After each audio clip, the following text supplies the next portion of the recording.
आसमान के बहुत ऊपर, जहाँ जमीन नहीं, जहाँ सिर्फ सफेद सफेद बादल है, वहीं एक छोटा सा गांव बसा था।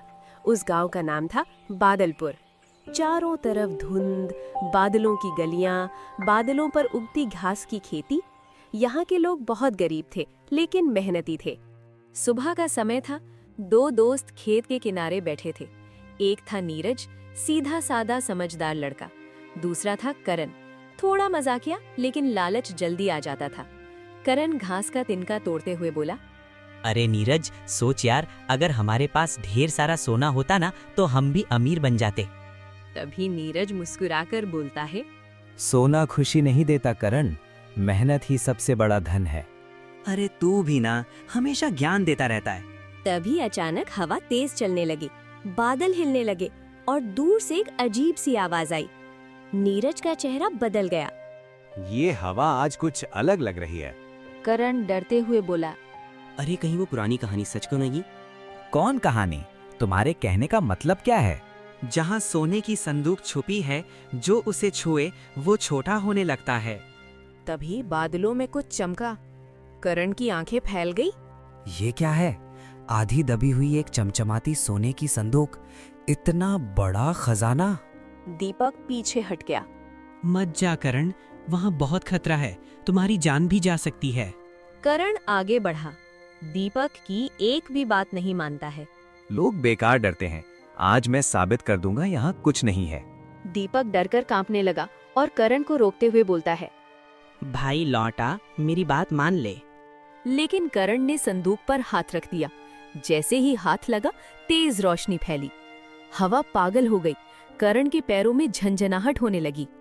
अरे ये क्या हो रहा है? कोई मुझे बचाओ। उसकी लंबाई घटने लगी और वो नाटा हो गया। मैं छोटा क्यों हो रहा हूँ? कोई मुझे बचाओ। मैंने कहा था उधर मत जाओ, मेरी बात नहीं मानी। अब परिणाम देखो। संदूक की ढक्कन हल्का खुला।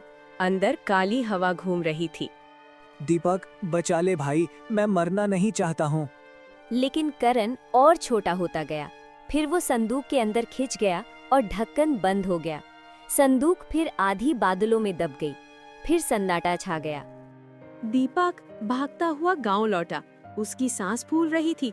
गांव पहुंचकर वो बोला, करण गायब हो गया। सोने की लालच में संदूक में फंस गया। मैं रोकने की कोशिश की, मगर वो मेरी बात नहीं मानी। तभी गांव वाले इकट्ठा हो गए। अरे ये क्या हुआ उसे? संदूक ने गांव वालों का जीना हराम कर दिया है। किसी न किसी को अपने लालच के जाल में फंसा के मार देता है। एक किसान की औरत रो पड़ी। मेरे पति भी ऐसे ही गए थे, अब तक वापस नहीं आए। तभी वहां पर खड़ा एक बूढ़ा व्यक्ति बोला, जो भी लालच से संदूक छुए, वो छोटा होकर अंदर कैद हो जाता है। हमारा गांव खत्म हो जाएगा इस संदूक के जाल में। भीड़ में से एक गरीब लड़का आगे आया। नाम था नीरज। था वो एक गरीब किसान का बेटा। सब उसे नाकारा कहते थे। मुखिया जी, अब बहुत हो गया, मैं उस संदूक का रहस्य खोलूंगा। नीरज की ये बात सुनकर वहाँ खड़ा एक व्यक्ति मजाक उड़ाते हुए बोलता है, अरे नीरज, ये बच्चों का खेल नहीं है, चल भाग। मैं बच्चों की खेल की बात नहीं कर रहा। अगर मैं नहीं गया तो ये श्राप कभी नहीं टूटेगा। और तभी नीरज बादलों की तरफ चल पड़ा। नीरज गांव से दूर घने बादलों की तरफ बढ़ रहा था। हवा ठंडी थी, आसमान अजीब सा शांत। आज या तो मैं सच निकालूंगा या फिर हमेशा के लिए गायब हो जाऊंगा। तभी एक बूढ़ी औरत उसके सामने आ गई। उसकी आंखें चमक रही थीं। नीरज, वापस लौट जा बेटा, आगे बहुत खतरा है। तुम कौन हो दादी? आप मुझे क्यों रोक रही हो? मैं ज्यादा कुछ नहीं बता सकती तुम्हें। वक्त आने पर सब पता चल जाएगा। और उस संदूक के पास मत जाओ। अगर मैं नहीं गया तो मेरा गांव खत्म हो जाएगा। करण भाई भी अंदर कैद है। मैं डर कर नहीं भागूंगा। तो फिर सावधान रहना। श्राप सिर्फ शरीर नहीं, दिल भी तोड़ देता है। नीरज उस जगह पहुंचा जहां बादल काले थे और बीच में आधी दबी हुई सोने की संदूक चमक रही थी। नीरज ने धीरे कहा, यही है वो संदूक जिसने सबको छोटा कर दिया। जैसे ही नीरज आगे बढ़ा, एक भारी आवाज गूंजी, रुक जा, नहीं तो अंजाम बहुत बुरा होगा। ये आवाज सुनकर नीरज ठिठक गया और बोला, कौन बादलों के बीच जो मुझे डराना चाहता है? तभी एक आदमी निकला, काला चोगा, लंबी दाढ़ी, आंखें लाल, नाम था भैरव। इस संदूक को छूने वाला अपनी लंबाई खो देता है, अपनी दुनिया खो देता है। तू क्यों आया है? अपने गांव को बचाने और करण को वापस लाने। सब यही कहते हैं, पर अंदर जाके सब लालच में टूट जाते हैं। नीरज ने गुस्से से कहा, मैं लालच में नहीं आया, मैं सच में अपने दोस्त के लिए आया हूँ। भैरव ने हाथ उठाया और हवा में एक नीली चमक बनी। उसमें एक फूल दिखा, नीला जादुई फूल। अगर तू सच्चा है तो इस फूल को छू। अगर मन में छल हुआ तो तू अभी छोटा हो जाएगा। नीरज ने डरते हुए हाथ बढ़ाया। उसके दिल की धड़कन तेज थी। मैं अपने गांव के लोगों को बचाने के लिए कुछ भी करने के लिए तैयार हूँ। नीरज फूल को छूता है, कुछ नहीं होता। फूल और चमकने लगता है।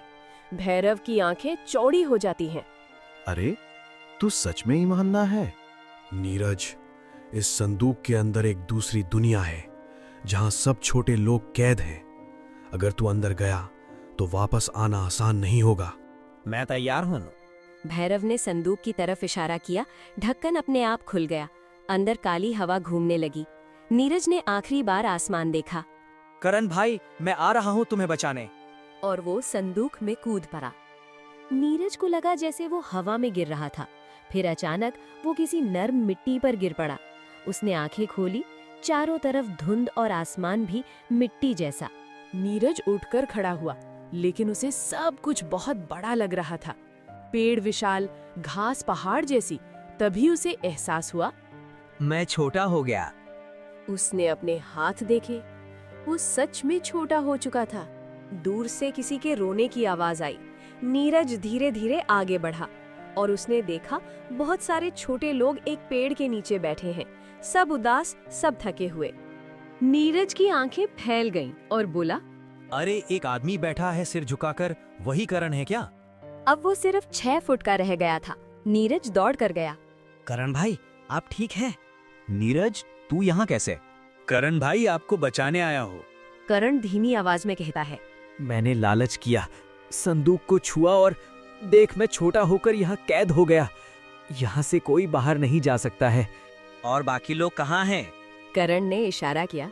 नीरज ने देखा, उसके गांव के कई किसान, कुछ बच्चे, कुछ बूढ़े, सब छोटे, सब भूखे। एक आदमी रो पड़ा।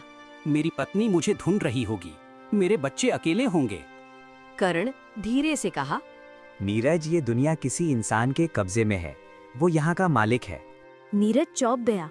कौन है वो व्यक्ति, मुझे बताओ। करण ने डरते हुए कहा, उसका नाम है वामन बाबा। वो लोगों को लालच दिखाता है। जो संदूक को छुए उसे छोटा कर देता है और यहाँ कैद करता है। गुस्से में नीरज ने मुट्ठी भींचे। मैं उसे रोकूंगा, कैसे भी करके। तभी धरती कांपने लगी। धुंध हटने लगी और सामने एक महल जैसा मिट्टी का किला दिखा। उसके ऊपर एक छोटा लेकिन भयानक आदमी बैठा था। लंबी आंखें, नीली छड़ी और चेहरे पर क्रूर मुस्कान। नीरज वही है, वामन बाबा। और जैसे ही बाबा ने नीरज को देखा, उसकी आवाज गूंजी, ओहो, एक नया मेहमान। स्वागत है मेरी संदूक दुनिया में। वामन बाबा अपने सिंहासन से उठा। उसकी आवाज गूंजने लगी। अरे, कौन है छोटू? नीरज ने हिम्मत से कहा, मैं नीरज हूँ और मैं अपने गांव वालों को लेने आया हूँ। यहाँ से कोई नहीं लौटा। जो आया मेरा गुलाम बन गया। बाबा ने हाथ उठाया और हवा में सोने के सिक्के बरसने लगे। चारों तरफ खजाना। ले जा नीरज इतना धन, बस मेरी बात मान ले। मुझे धन नहीं चाहिए, मुझे अपने गांव के लोग चाहिए। वामन बाबा की मुस्कान गायब हो गई। तू इन सब लोगों से अलग व्यक्ति है और तुमने लालच नहीं किया। आप निर्दोष लोगों को कैद कर रहे हो, ये गलत है। ये बात सुनकर बाबा धीरे से बोला, गलती नहीं, ये श्राप है जो मुझे मिला और अब मैं सबको बांटता हूँ। ये बात सुनकर नीरज चौंक कर कहा, आपको श्राप क्यों मिला? बाबा की आंखें लाल हो गईं। मैं भी कभी नबगांव का किसान था। मेरी लंबाई पूरी थी, मैं मेहनती था, पर गांव ने मेरा मजाक उड़ाया। उन्होंने मुझे छोटू कहा। नीरज ये बात सुनकर चुप हो गया। बाबा ने अपनी छड़ी घुमाई। एक नीला फूल हवा में प्रकट हुआ। इस फूल ने मुझे शक्ति दी, लेकिन इसने मुझे कैद भी किया। जो भी लालच से संदूक छुए वो छोटा हो जाएगा। तो इसका इलाज क्या है? इस श्राप को तोड़ने के लिए किसी एक को अपना सब कुछ छोड़ना होगा, उसको बलिदान देना होगा। नीरज आगे बढ़ा और कहा, मैं तैयार हूँ बलिदान करने के लिए। तभी बाबा चौंक कर कहा, अगर तू असफल हुआ तो तू सबसे छोटा बन जाएगा। मुझे मंजूर है तुम्हारी ये शर्त। वामन बाबा ने दरवाजा खोला। एक काली सुरंग दिखाई दी। इस सुरंग के अंत में नीले फूल की जड़ है। अगर तू उसे ले आया तो श्राप टूट सकता है, लेकिन वहां बादल राक्षस रहता है। नीरज भाई मत जा, वहां से कोई नहीं लौटता है। अगर मैं नहीं गया तो कोई भी नहीं बचेगा, मुझे जाना होगा। नीरज सुरंग में उतर गया और पीछे से आवाज आई, चलो देखते हैं, क्या तू सच में निस्वार्थ है? नीरज धीरे धीरे सुरंग के अंदर कदम बढ़ा रहा था। चारों तरफ गहरा अंधेरा फैला हुआ था। सन्नाटा इतना डरावना था कि उसकी सांसों की आवाज भी साफ सुनाई दे रही थी। बस ऊपर से पानी की बूंदें टपक रही थी, टप टप, और हर बूंद के साथ उसका डर बढ़ता जा रहा था। अरे ये जगह बहुत डरावनी है, मुझे कैसे भी करके पार करना होगा। तभी अचानक एक तेज हवा का झोंका सुरंग के अंदर से गुजर गया।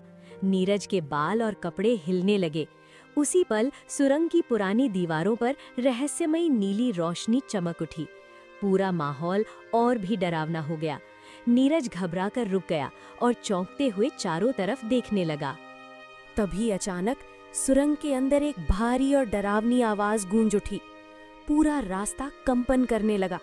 आवाज इतनी तेज थी कि नीरज के कदम वहीं रुक गए। उसका दिल जोर जोर से धड़कने लगा।